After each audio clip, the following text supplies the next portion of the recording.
Assalamualaikum warahmatullahi wabarakatuh. Salam sejahtera bagi kita semua. Pada kali ini kita akan membahas mengenai teori kepribadian Carl Gustav Jung. Sebelumnya perkenalkan kami dari kelompok 2 yang beranggotakan 1. Mia Isna Aldina, 2. Sulfia, 3. Tati Maulidiani, 4. Nabila Ilma Arifah.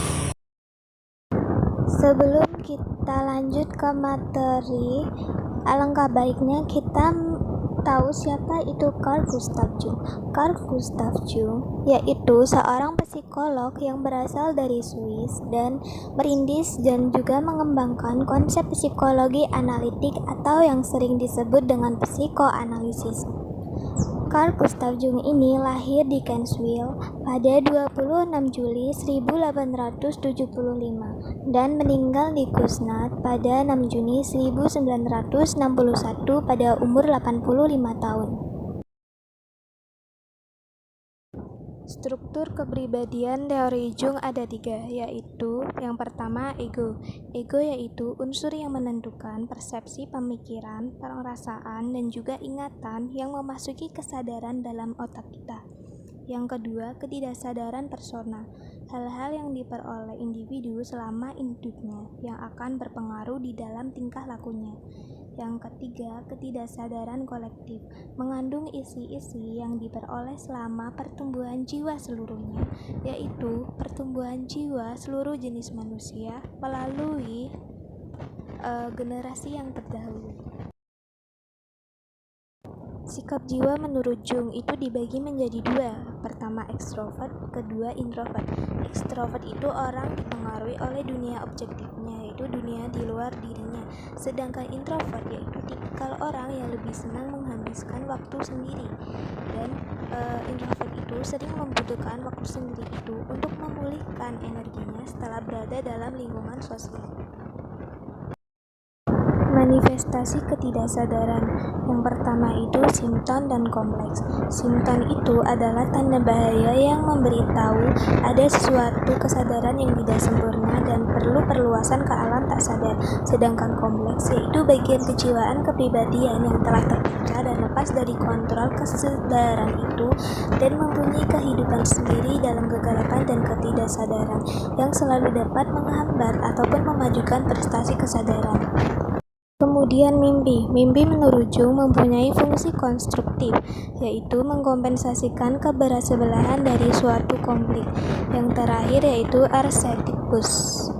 Archetypus itu dibawa sejak lahir dan tumbuh pada ketidaksadaran kolektif selama perkembangan manusia.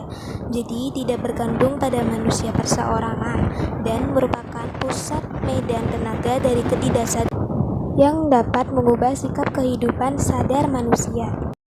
Kemudian dinamika kepribadian. Dalam dinamika kepribadian ada 2 prinsip. Yang pertama prinsip ekuivalen.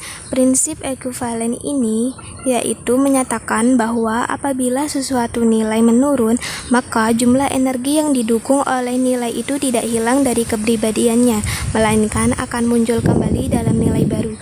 Jadi dalam bentuk seluruh sistem kepribadian itu banyaknya energi tetap hanya didistribusinya yang berubah.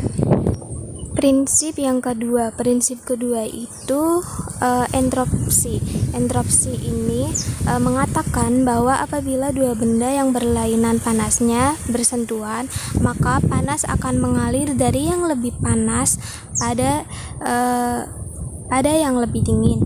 Prinsip ini menghasilkan keseimbangan kekuatan. Lanjut ke perkembangan teori Jung. Perkembangan teori Jung ini melalui 4 tahapan. Yang pertama, tahap perkembangan pada masa kanak-kanak. Di masa perkembangan anak-anak ini, Jung membagi pada subtahapan yaitu tahap anarkis, tahap monarkis, dan juga tahap dualistis. Yang kedua, tahap perkembangan di masa muda. Yang ketiga, tahap perkembangan di usia parubaya. Keempat, tahap perkembangan di usia senja. Selanjutnya kita lanjut ke aplikasi kepribadian teori Jung. Yang pertama melalui tes asosiasi kata. Tujuannya untuk mengungkap perasaan-perasaan yang bermuatan kompleks, dan gambaran yang terikat dalam lingkaran kompleks itu mempunyai muatan emosi yang besar, dan ungkapan emosional itu dapat diukur oleh Jung dengan mempunyai 100 kata sebagai stimulus. Kemudian melalui psikoterapi, yaitu psikoterapi ini melalui 4 tahapan. Yang pertama, tahapan konvensi pengakuan, kedua eludikasi yaitu pencerahan, ketiga edukasi pendidikan, keempat transformasi. Demikian akhir presentasi dari kelompok 2. Terima kasih dan mohon maaf apabila ada kesalahan dalam pengucapan kata maupun kalimat, dan semoga pembahasan kali ini dapat bermanfaat bagi kita semua. Wabillahi taufik wal hidayah. Wassalamualaikum warahmatullahi wabarakatuh.